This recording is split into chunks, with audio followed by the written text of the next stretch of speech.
Hey, Theater Philadelphia fam. This is Sabriaya Shipley, Executive Director of Theater Philadelphia, and I am excited today to be here to bring another episode of the Philly Theater Week podcast series for our 8th annual Philly Theater Week. And on this episode, I am sitting with not only my predecessor, but also the executive director of Philly Young Playwrights and co-founder of the legendary Malcolm and the X Park, like literally legendary living legends, Thea and the X, right? Co-founder. And Laneshe Miller White is not only those things, but an amazing writer, actress herself, as well as community engagement activist. Right? She's gonna look at me like, "What you talking about?" But that's a lovely intro. But we're gonna sit here and we're gonna talk more about Theater and the X and Philly Young Playwrights' involvement in Philly Theater Week this year, as well as Laneshe as an artist and where she sees the Philly theater being. So Laneshe, yes, I know I just did that wonderful introduction, but tell me how I found you as an artist today. Like where are you in your artistry journey? Right now it feels I need more of my artistry journey. My arts administrator, I'm sure you feel this. Yes. My arts administrator hat has grown very large and it has overcome my personal artistry hat. So I am currently looking to balance that out a little bit more. Remind people that I'm a performer, that I'm an actor, that I'm out here. So, if you're casting, send me an email. Stop playing. I'm feeling really, because so much is going on, I'm feeling the need to be exploring that within artistry and not just within administration, which is a huge load right now. Yes.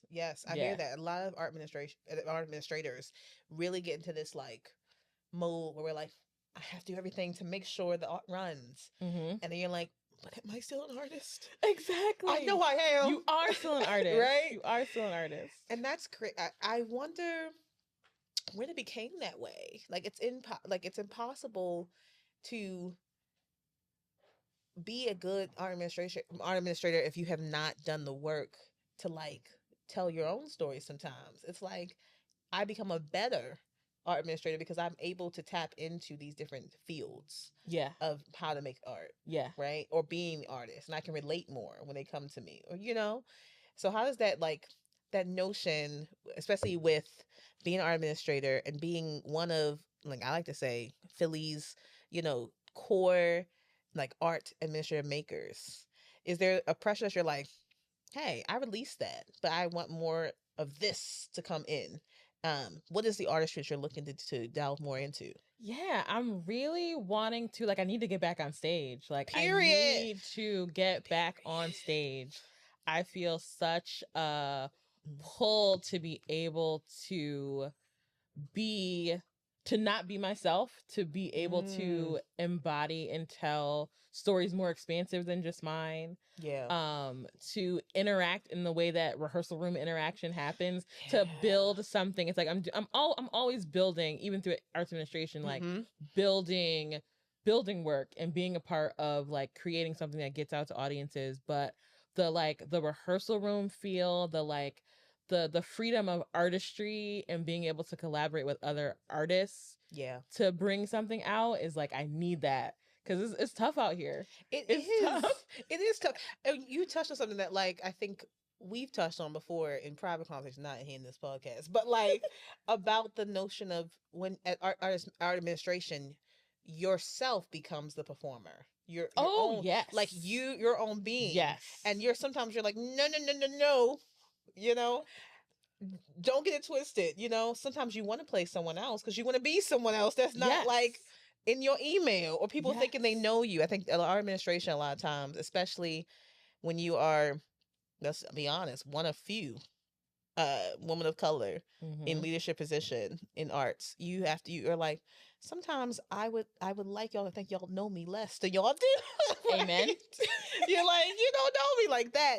You know me in my capacity to organize and to hold community in space, but there's also a protection that needs to be there, or a shield to be like, hey, this is also a human being, especially for leaders of color, right? Yes. Especially women leaders of color. We're like, yes, please, don't hold me to that standard, but also hold space for me to be other things. Yeah, right? Exactly. And that, I think that when if I'm acting and performing in something, it forces that. Yeah. And also puts me in a place where I'm not in charge, which is not something that happens often. And I'm the leader in most of the things I'm involved in administratively.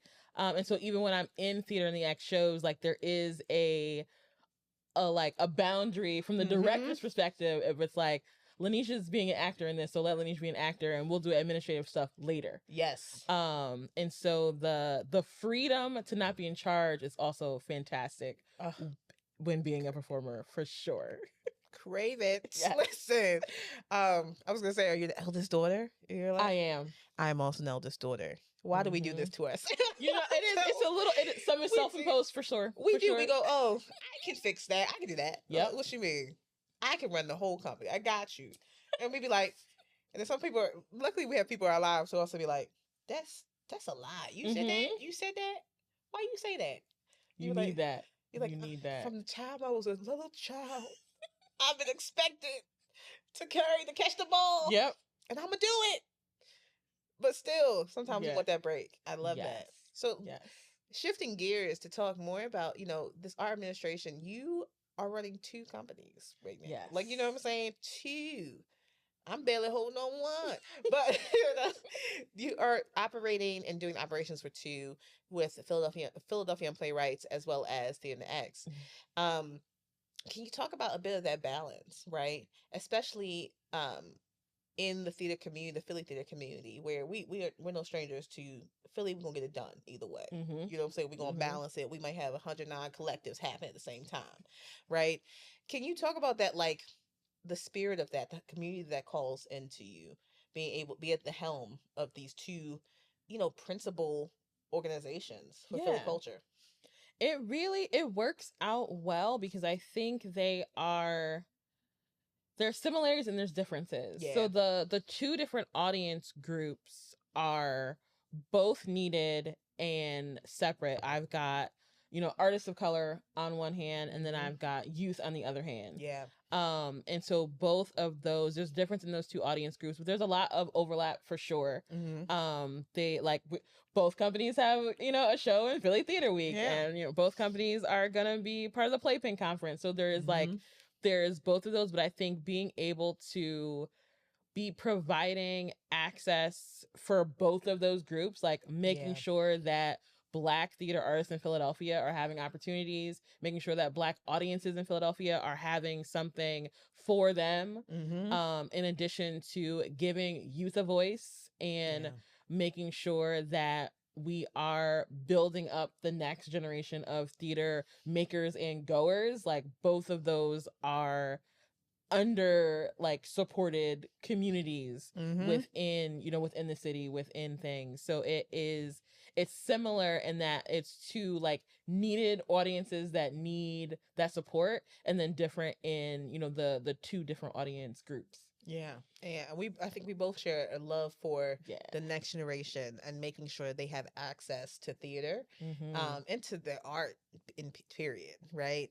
Laneshe is very passionate about, helping the youth write these plays through Philadelphia Young Playwrights, but also, raising your own child and, into the arts and things like that. Yeah. And so what I love is, talk more about the importance of this next generation, because I think sometimes people are like, oh, it's kids, it's just kids.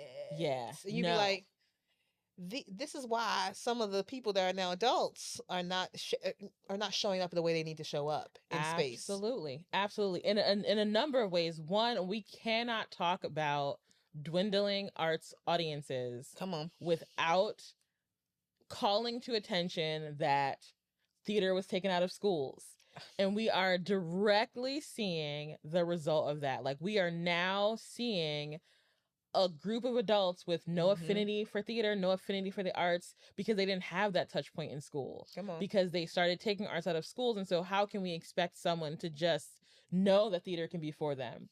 And especially with Theater in the X, we want to make sure that, Black folks know that theater is for them. But it really extends to most of the people who are coming up, it's proliferating it being something that is only for certain types of people, for people with money. For it proliferates this idea that like theater is some like buttoned up hoity-toity thing, when it's not.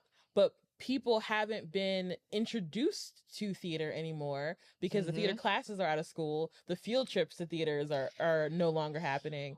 And so it's really, really important that, and for the creators, it's really important that we are building the affinity so that we have a next generation of theater artists and makers, and also a next generation of theater audience members and supporters.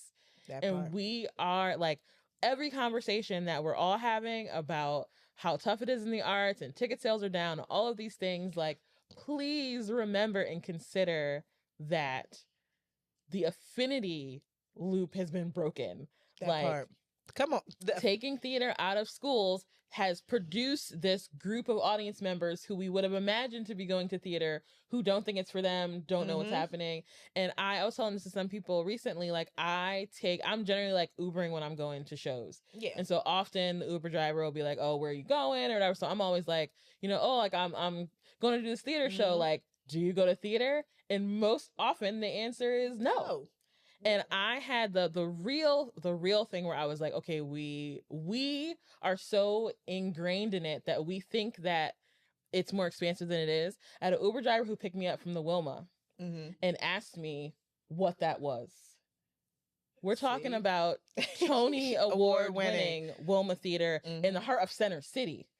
And this man who drives around Philadelphia all the time didn't know what the Wilma was.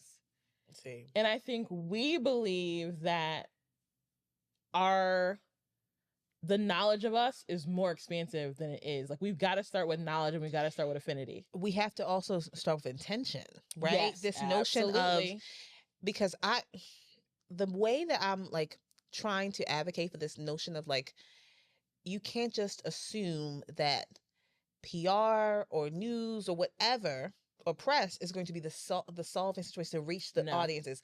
There are people in North Philly who would not know your theater exists until you bring it to them and you say, hey, go to the schools and perform these pieces, right? Or offer an opportunity like similar to Philly Theater Week to be like, hey, come on at at a rate that you can afford to come into this theater, right? So that you build that audience, because they're dedicated to, oh, I'm going to save up so I can go to the Wilma, or I can go to the art in these places. You can get in the, like, price is definitely a thing, and like money is a real thing, but there is a building up of your value that can happen if people know you are there. Come on. Like, for certain. That is something that can be saved up. That can be a special thing that they do. But if they have know to you know. Exist and know that they're going to feel comfortable there. And that's the whole thing for Theater in the X. When we talk about access, it's, of course, it's price. Yeah. But it's also, it's location, because we're there. We're right in the neighborhood. We're in West Philly. And there's also the comfortability in theaters. That is a big thing. And part of when we created the company, like, it was, of course, like, opportunities for us and our counterparts were not happening. But there was also a thing of, like, even us as theater practitioners feeling uncomfortable in the audience in some spaces. Like, how does that work? How am I a theater maker? Come on. Who would sit in your theater and feel like, am I supposed to be here? Like, I feel like the ushers are looking at me a little weird. I feel like, I don't know. So when I came in, I created the Act 2 program with the next generation. So I tell my kids to come with me everywhere. And people would know. They'd be like, oh, Sabria's coming, and she got like 5 kids with her.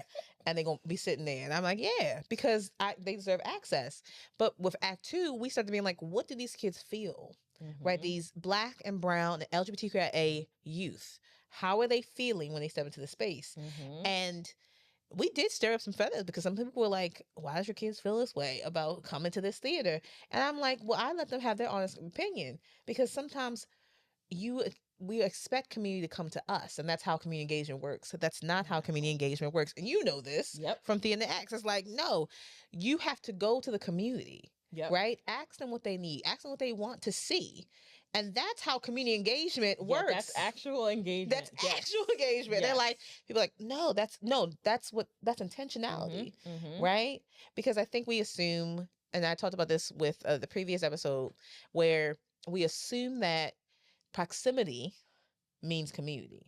Right? So if I'm in Center City, and my theater's in Center City, or my theater is here, the community around me should automatically want to come here. But no, community takes intention. Community says, no, I want you in this space. Yes. So I'm going to make sure every possible way for you to exist in this space. Yes. And I hear you on that, being a practitioner of like theater. You're like, I love the shows, sure. But you're like, am I only invited on Infinity Nights? Ooh. Am I only invited when it is, Black theater night, Asian theater nights, or, and it's a step forward. Yes.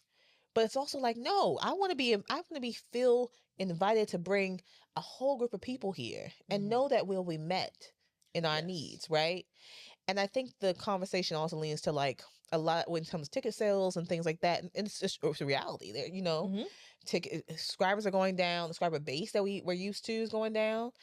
But I think the conversation has to open up, be like, it's going to take some time to build that intention. Yes. And you can't give up. That's another thing too. You can't, you have to be providing something that they want to come to consistently, right? Consistently. Yeah. So you can't invite them every February and expect that that's going to turn them into someone who, patronizes you all the time. I'm booked February. Like, you know what I mean? Things I got to go to in February. So they're also, you got to be intentional about what you're offering. It's not going to, like, it's a relationship, and people don't often look at it like a relationship. Yeah. But do you think you would have a relationship with someone if you only reach out to them once a year? That part. Intentionally? Like, sure, they can passively see your emails and things at other times, but if you only intentionally reached out to them and did something for them once a year, is that person gonna be your anything? That part. And also the conversation about like intersections. You know what I'm saying? Like, you can't just be talking to people. The expectation, especially for Black, Brown, Asian, Indigenous, theater practitioners in the city, for us to accommodate certain like language and ways to be about. And then sometimes we're like, well, no, that's not how that community works. That's not how you can't come into my community and just talk to us that way, or assume that we have to, adjust to your lens of how theater has to be done. Right. And I think because when Theater X does their, annual Malcolm X part, it's like, it took years for them to be like, oh, Theater X. Yeah. And I was like, no, Theater X has been about what y'all think y'all doing for years. Do you know what I'm saying? Like, you talk about accessibility, talk about community engagement. You talking about people at Malcolm X. The whole Malcolm X Park is covered in people. People are on their porch watching full productions, right? For free. You can eat your water ice. You got your pretzels. You know what I'm saying? That's my favorite part, though. You know what I'm saying? Like, snacks. Yep. Don't do me, y'all. Like, having that, I'm like, that's community intention, right? Same with PYP, right? I've done some work with PYP in my past as well. And so for me, it was great that PYP was in these classrooms and setting these intentions. It's like, no, kid, you're not just writing a play to write a play. It could be a part of this festival that we're doing. Full-on festival where your show is being, adult actors are acting it full out like that. Taken seriously. And that's the big thing. Like, kids don't get taken seriously by adults. They do not. And that is one of the very special things about our program is that. Like, that is what students report all the time. Like, whether they ever feel like they're going to write a play again, whether they think they're going to be in theater at all again, they all remark on how strange of a situation it is for a room full of adults to be listening to them, taking their story and letting them take the lead on their story. Like, that is not something we are giving children enough. Yeah. Like, that's not something that children are getting enough, because that's not something that they can generally get in school. And that's not to any, like, fault necessarily of the teachers or whatever. They got a whole classroom of students that they're trying to do, curriculum, or as parents either. Like I try to take that home with me, but it's like that's also hard, like because you're trying to parent and so many things are going on. So it's like the opportunity for these students to have professional actors and directors, adults, being like, okay, so what do you mean by this? You tell me how you would like to see this. That is, they don't get that opportunity. It's so special for them. And they love, and the thing about it is they do love it. And the thing about it is that I think that's where the intersectional, but also the intergenerational, right? The intergenerational kind of trust at the communication, right? To be like, this, we're doing this for you. And I'm never doubting your intention as a playwright. In the room. Right? I'm going to have a conversation. And it breeds like these youth who are able to advocate for their visions. Right? And I think what's hard about it is that we've been taught to like stifle our own inner child as theater artists. You know what I'm saying? There are times where I'm in the rehearsal room or I'm like talking to, I'm like, oh, you don't want to play. You don't like to play anymore. It's hard to turn that back on. And I think that's part of what I am like needing right now. Yeah, like let me play. Because it's hard to turn that on. It's really hard for, especially, you know, as like in our sector, you work your 9 to 5 and then you go to the rehearsal room and like to switch gears from that like daytime work person to like creative who can play. Because none of us are given enough opportunity to play. Listen. So that's a big thing. And to be able to have that, like to be honest with conversation about that. Like even in the way in which we carry like administrating art, sometimes I'm always like, is that serious? But then sometimes I'm like, it's not that serious, y'all. It really isn't. I'm like, we really gotta get together. Because I'm like, we acted like we on Grey's Anatomy, but the real, like we in the hospital. Like we really, you know, is it that serious? But for people, it's like, no, this is my work. And I'm like, but you got into this work because of the humanity of it, right? Of the play of it. Yeah. We all have a story of how we got into it. And I just get so sad when I see some that like this inch that some people have distanced themselves from that. And I'm like, you have to find that play. That's the only reason why you will show up to the meetings, you know, the meetings upon meetings that you would show up to. So many meetings. There's so many meetings. There's so many meetings. Too many meetings. I'm like, that could be emails. Or not. Too many meetings. Or not emails at all. Sometimes. That's a side note, yo. That's a side note.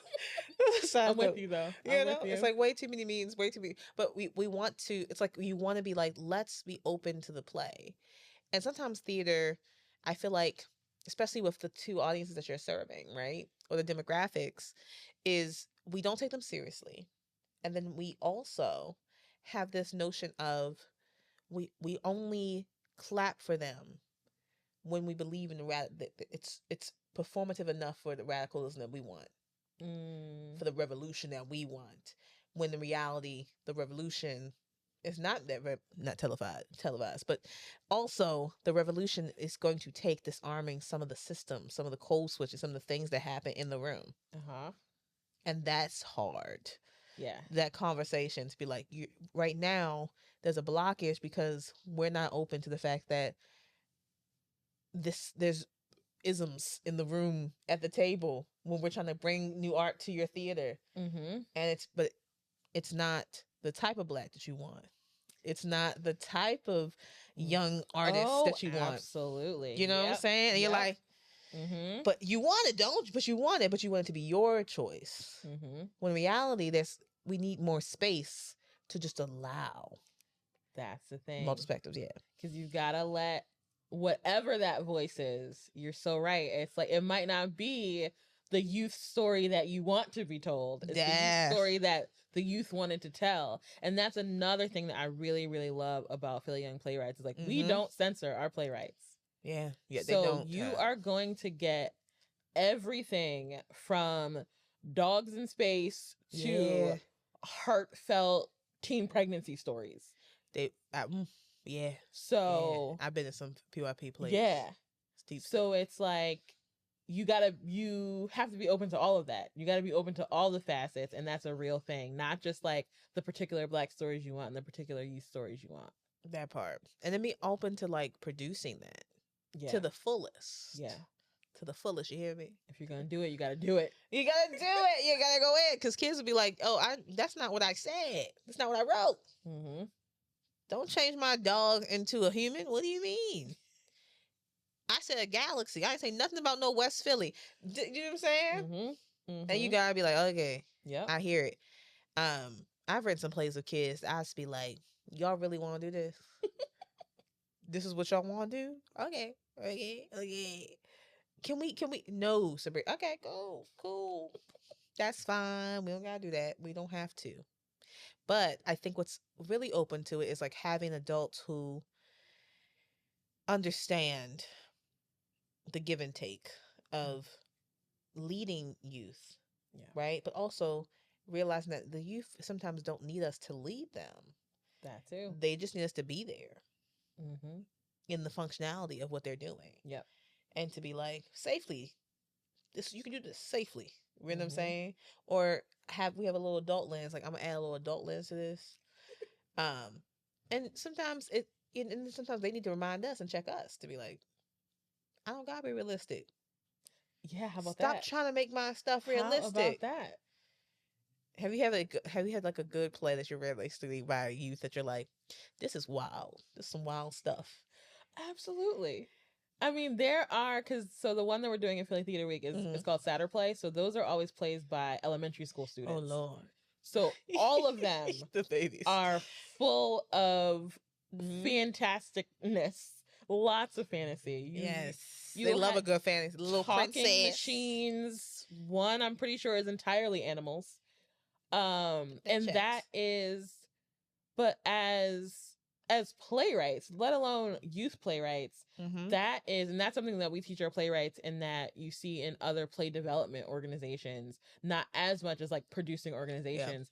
Yeah. It's not the playwright's job to make it stageable. Come on.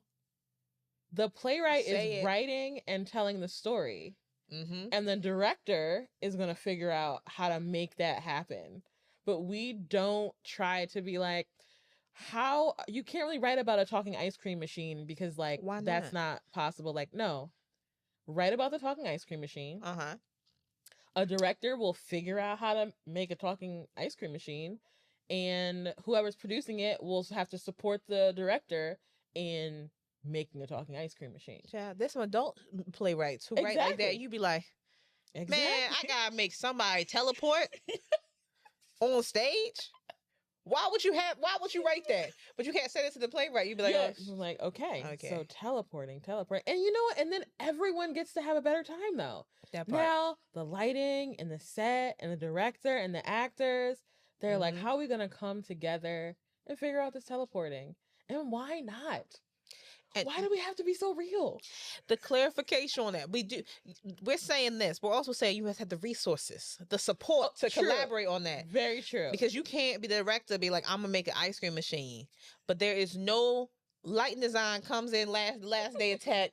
Or you got just a piece of film that you like, that's going to be you got to have resources. This is true. To support the operation of what seems impossible. You know? Yes. But that being said, you can also apply that to theater in the X and this notion of like, let me tell you, the best theater X show that I've ever seen, okay, was The Wiz.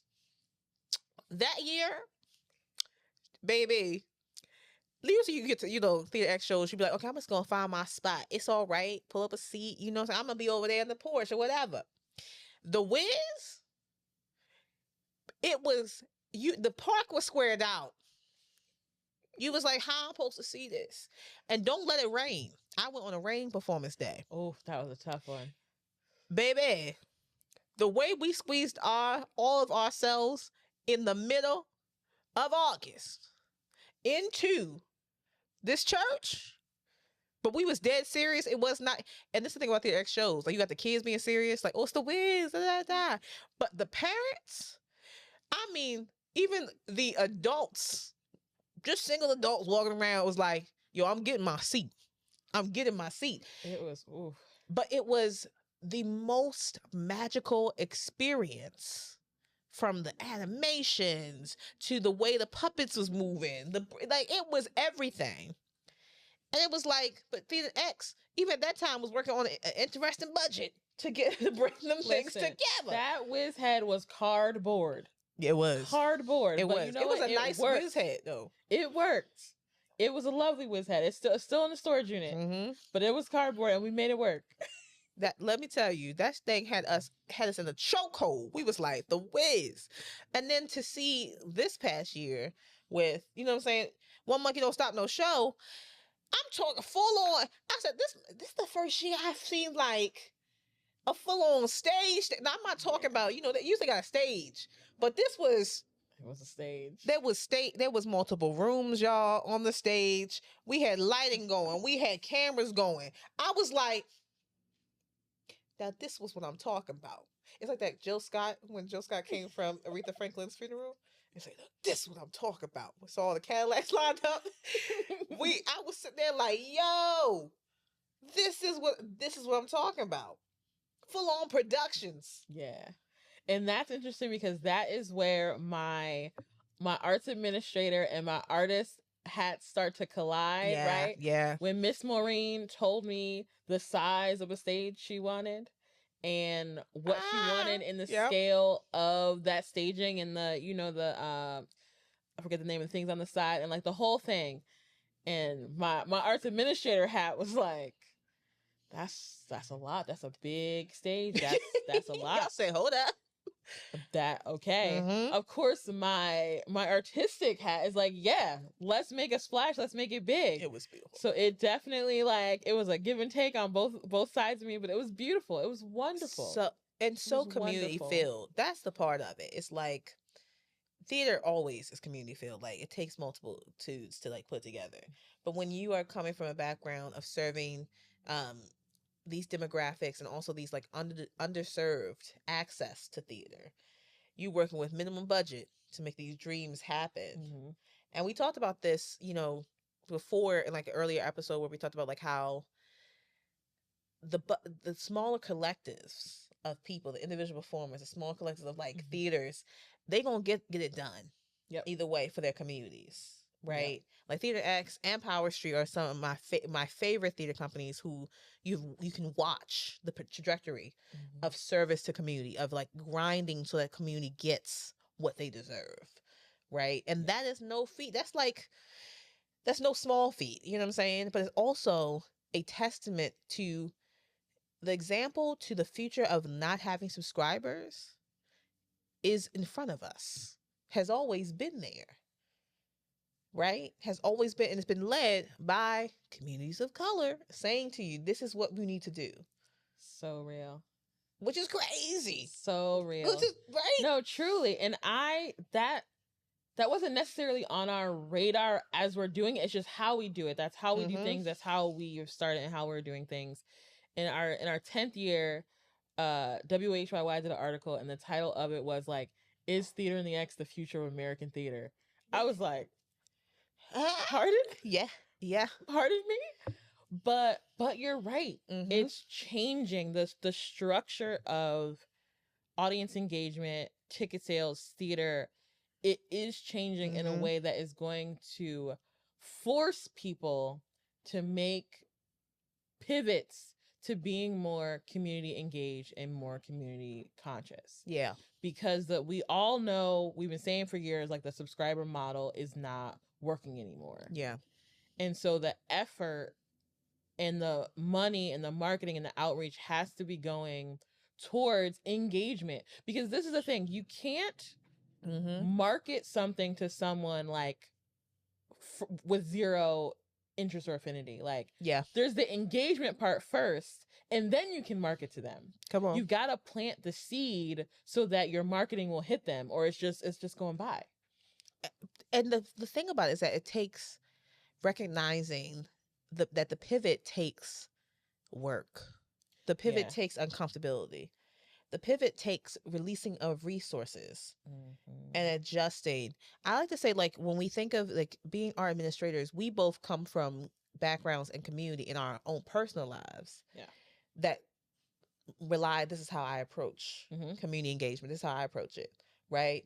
This is how I can get this done because I have resources and I know how to call in community. That's not the same across the board.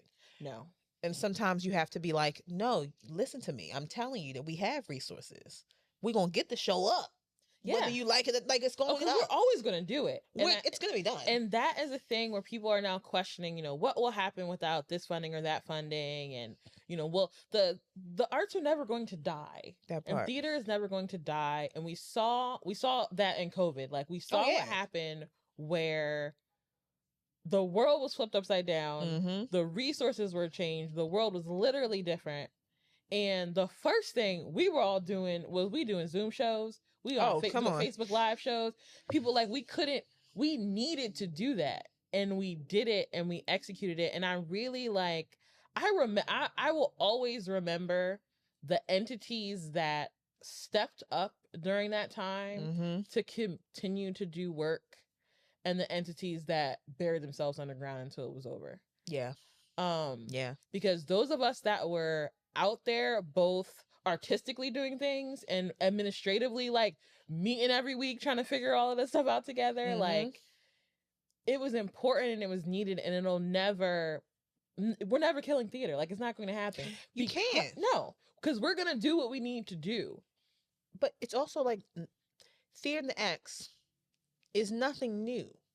It is another generation of what has come before. Do you know what I'm saying? Because we know that theater in the community has always been ingrained into Black, brown, indigenous, Asian communities where it's like, oh, the storytellers are coming to tell us a story. Yes. Do you know what I'm saying? And they're coming to our doorstep. I tell us all the time, like Baltimore, I grew up with stoop stories, right? With hearing plays being read in the community center after the gym was, closed. You know what I'm saying? Like we grew up doing that. And so in some ways it's like, oh, this is nothing new, but it is something that we are going to take to the next level. Yes. That we're going to get more funding for, that we're going to make sure is invested in, right? And that's hard, I think, a lot of times because that, like you said, I'll never forget, even when I think like during the pandemic time, I went deep into community activism and kind of like community organizing with my youth in North Philly. And I remember the conversation of being like, okay, but you can't complain about what's going down if you haven't shown up to the conversation at least once to say, this is what's happening, right? This is how I feel. This is my solution to it.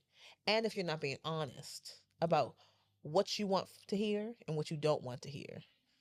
You know what I'm saying? Because there's sometimes it's like, no, we're telling, if this theater is showing you that you can get this work done with little to no resources. Yeah. You can't tell me that you can't do it with as much that you got. Like you can't tell me. You know, it's a fear thing. It's a big fear thing. And that is something I learned a lot when I was in your position. Yeah. What I realized was a lot of people were operating from a place of fear. Yeah. Because the pandemic shook things up. And even before that, we were already talking about dwindling audiences before that. So that just exacerbated it. Yeah. And it made people like hoard the resources. It made them scared to try something different, even though you know what you're doing is not working. So you don't need to try something different. But the coming from the place of fear for many, many institutions was interesting to realize that was what was happening. Yeah. That it wasn't necessarily that they didn't want to do better. But they were very, very scared of who do they lose if they do things a different way to try to bring more in. Yeah. And that is something a consultant like years ago when I was working with an organization, they like, I forget how they like drew it out, but it was like, here is a circle with the folks that you have now. And like, here is a circle, a bigger circle that you can have access to if you start making changes and doing things in a different way. Yeah. And it is a bit of a Venn diagram, right? So you're going to have people who are going to come over and be a part of this new you. Yeah. But you are going to lose people. And so you have to be willing to risk losing some of those people to really change towards like the new world, change towards the future, change towards you're going, and change to be able to actually engage more people if that is your goal. That part. And that's the conversation. Is like, let's just have the conversation. Just be open to the honesty of the conversation. Yeah. To be like, I'm scared. Yeah. But I hear you're offering these resources. Let's have a conversation about that, right? But I think also the fear, plus fear breeds, to me, this essence of panic. You know, when it goes into panic. Yep. And the panic, and the issue that I always have is like, for those smaller theater companies or companies that don't have as much funding, but they still get the job done. It's like, we can't afford to be afraid. Do you know what I'm saying? Like, we can't afford to be like afraid of doing the work, because we have communities that really, really are not being serviced, right? And so we're like, okay, but your fear is going to stop me from going on. And then your panic is holding up my day. Like, you know, like, your panic is holding up my day. Yes. What we panic, like I said, is it that serious? It's serious. But I think a lot of times also we talk about the resources that we want to make sure is there for the community. But I think it's the honest question about, you know, acknowledging that theater in some way means different things to different communities. Absolutely. Do you know what I'm saying? Like, what is theater? Yeah, and you're like, I say theater is anytime the story is being told. Do you know what I'm saying? A workshop, a little reading at the book at the corner. Like, you know, we've done that. It's like, oh, that's a theater. I saw a whole show in somebody's basement. That's it. Philly is known for that. Yes. Do you know what I'm saying? Yes. And then, but what happens is that conversation afterwards, like, well, that's just a little friend show. That's a little. It's like, no, that's the best show I've seen all year. Theater. Yep, that's also theater. You know, I've seen some kids shows. I'm like, that's the best theater I've seen in a bit. Yeah. Like, absolutely. It's all of that. It's all of those. And that's why I love being here. That's why I'm in and staying in Philly, is because Philly gives you all of that. And that's like what, so when I was you this time of year, you would catch me saying over and over again, like, there is something for everyone. Literally something for everyone, because there really is. I said it to somebody the other day, and they were like, well, you know, but, you know, pay what you can. And I was like, well, it's something. It's something for them to tap into. I said, but also, what you don't understand, I think a lot of times we talk about how Theater Philadelphia is perceived, is Theater Philadelphia is not just here for institutions. It is here for the community, right? To offer, you know, from the job board to the website, listing shows. And it also is an opportunity for us to support the individual artists that then build up the institutions or the collectives and keep them whole, right? Because sometimes I think a lot of times we want this grid to exist, right? We're like, this is the grid, this little, the avant-garde, you go over here. The serious theater, you go up here. You're like, yo, that's not how that needs to work. You know, we can exist and coexist. And the artists are between all of those. And that's another thing about Philadelphia. Like, the same artist who is doing a show in the basement, in the one room, doing the show in the one room in the basement, is like also on stage on Broad Street. Like, so it's all of those things. And not to mention the plenty of arts administrators who are also artists that are doing those things. So there isn't really, like, there doesn't need to be a separation, because we really are all one. It's because, don't be knocking people hustle. That's the point that what Alicia's trying to say. Because I remember, I will never forget, people be like, oh, so, you know, stepping to the position, like, what do you want to do? I said, I'm going to still do my shit. What do you mean? Oh, yeah, absolutely. I'm still doing my stuff. Yeah. What do you mean? Because the belief for me is that, especially as we look at young playwrights and we look at, Theater X, is that the individual contributions that when you come back to the table hype up the collective even more. Absolutely. You doing your thing on the side and then you coming in to, hey, I got this connection because I just did this job over here. Relationships, absolutely. I said there are some institutions who the fear comes in. The fear is like, if you can't be loyal to one institution or one thing, are you really about that? No. And I'm like, no, that's not what it is. You don't have to have loyalty. Loyalty looks like me taking care of myself so that I can come in and be of service to the communities that I've promised myself to. Absolutely. You can't require someone to parse themselves into like, okay, you're an arts administrator now, so you're not. That's what we talk. We like listen. Absolutely not. My first week of my first week of Philadelphia Young Playwrights was also Tech Week I was in Philadelphia Arts Collective's Jane Eyre. Oh my God! And I think Theater Next also had a show happening at the same time. That's it was like a while because that's how it always works out. And it's like that. While I was exhausted, that's how I wanted to be. Because I am being personally fulfilled in all of the places. Then I have Theater X thriving and doing a show. I have me being able to be an artist myself. I have coming into PYP and being able to start cultivating youth interest in theater. Like, that's how it's supposed to be. That's the shape of it. Like, and knowing that, I tell my young artists, is that you should also make sure that you don't feel guilt for taking the time that you need to develop yourself and to what you're bringing to the table. To say, okay, I cannot be a part of this institution or this place anymore because I need more time to heal this part of me. So that I can go on and continue to be the artist that y'all love, or this educator that you love, or this, our administration that you love. And I think that comes, that's also the grind culture of like, with having, smaller theater companies, but also collectives that work highly in the community, comes an extra level of grind that people don't acknowledge and don't want to like, are like, you're doing to yourself. It's like, no, I have to grind less. If y'all would just share some of that, you know what I'm saying? And I could do less than what I'm doing right now. And they're like, no, that's too much. It's like, no. And then you wonder why I'm, for Theater X being this staple, like it's a summer staple at this point, right? If Theater X didn't do a show in the summer, people's was riots. We'd be like, excuse me, what y'all doing? And we wouldn't be able, like, we need to do that. And we realized that during COVID, like, because that summer, of course, we could not do, a big show in the park. So we did a thing where we collaborated with a program called Philly Play Streets.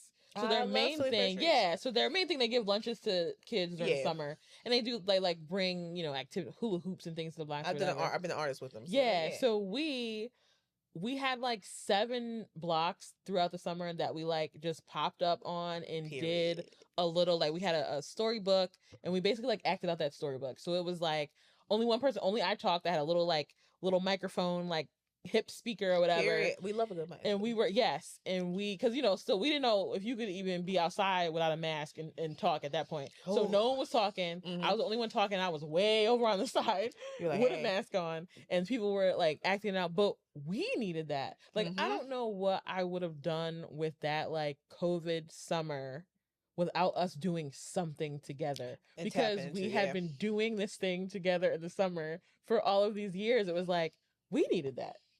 We needed to be able to do something together in the summer and be out there and bring even just tiny bits of theater to little groups of 5 kids. And you're trying to be like, listen, and that's the thing about it, is that we'll make the sacrifices, and these sacrifices made if it means knowing that what you're pouring in becomes poured back into.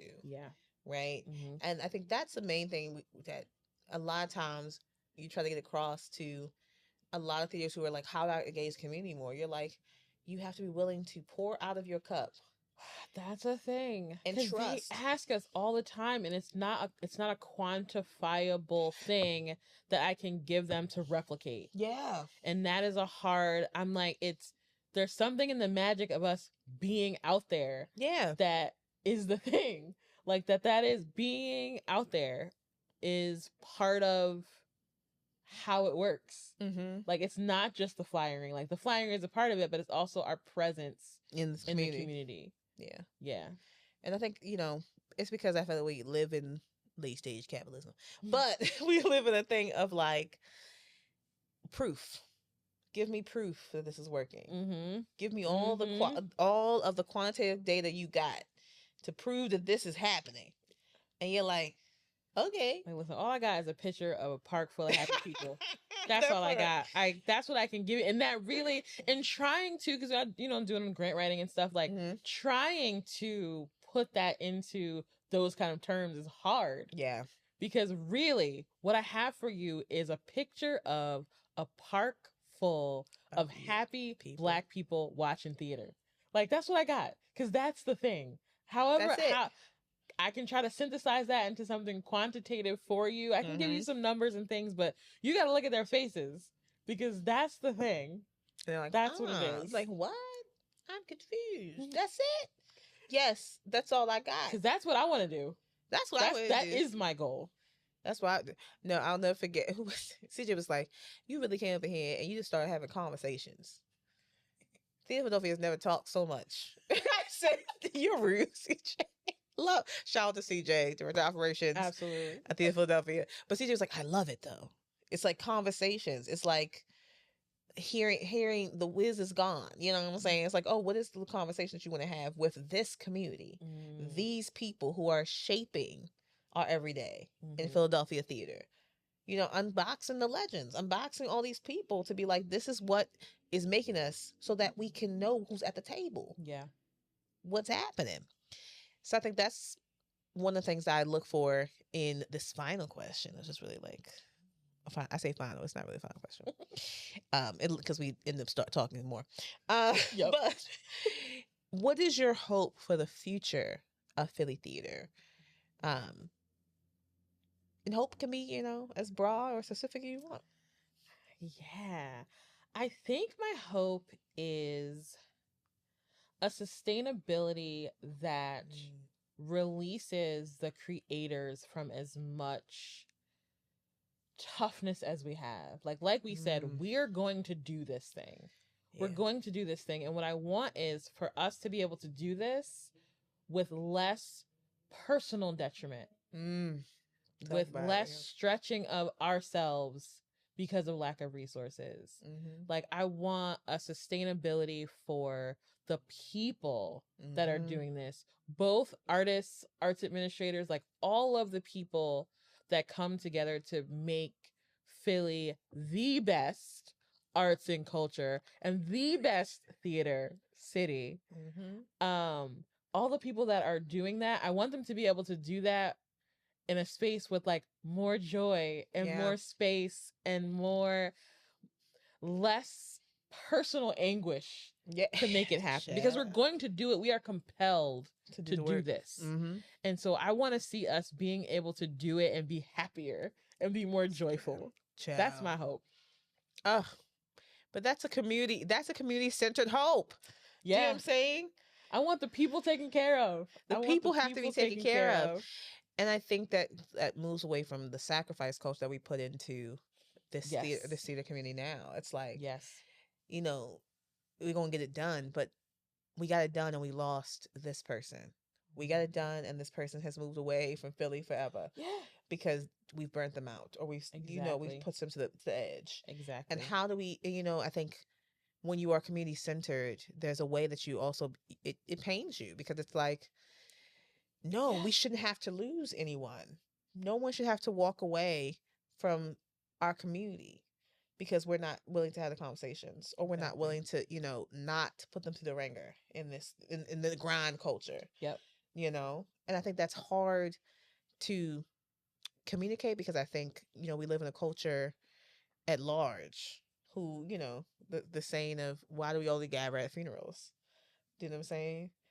We acknowledge after the fact the theater companies that have closed, right? Before they've got to that point. Yep. We acknowledge, the artists who have left because they have been wronged. After they've left. After they've left, after they've been wronged, or they've had to go through situations they shouldn't have gone through in theater spaces. Yep.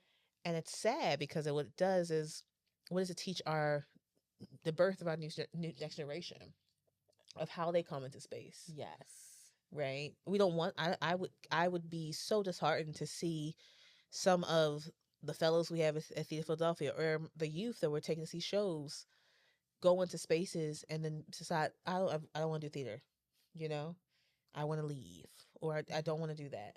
Mm-hmm. Right. And it's like, no, if you love, and I see the twinkle in your eye when you do this, I want to see you.